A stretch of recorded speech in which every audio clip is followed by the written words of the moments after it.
अस्सलाम वालेकुम नाजरीन।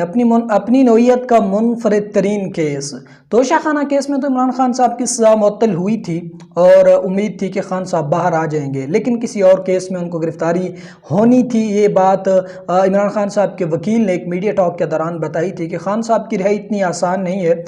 एक केस से उनको ज़मानत मिलेगी, बेल मिलेगी, तो दूसरे केस में उनको गिरफ्तार हो सकते हैं। तो वैसा ही हुआ, साइफर के केस में फिर खान साहब को गिरफ्तार कर लिया गया। खान साहब की गिरफ्तारी के बाद जो कुछ सामने आया है ये कुछ अजीब सा है और अपनी नौइयत का एक मुनफरद वाक़या है।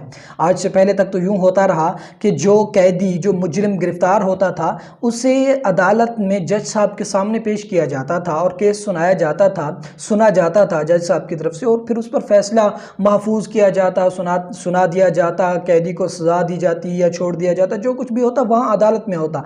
लेकिन ये एक केस है जो अपनी नौइयत का मुनफरद केस है। यहाँ पर कैदी को अदालत में नहीं पेश किया जाएगा, बल्कि जज साहब को कैदी के सामने पेश किया जाएगा और वहाँ पर आकर जज साहब उनका केस सुनेंगे और सुनने के बाद अपना फैसला महफूज करेंगे या उसी दिन फिर फैसला सुना देंगे कि क्या मज़ीद खान साहब को वहाँ पर अटक जेल में रखना है या फिर उनकी ज़मानत वहाँ मंजूर होती है या केस खारिज। जो कुछ भी होता है वो कैदी के दरबार में होगा। आज पहली मर्तबा अपनी नौइयत का मुनफरिद वाक़या हमारे सामने आया है और इस वाक़े की मिसाल ये ख़ुद ही है कि पहली मर्तबा ऐसा हो रहा है कि एक कैदी के सामने एक जज को पेश किया जा रहा है, वो भी फ़ैसला सुनने के लिए।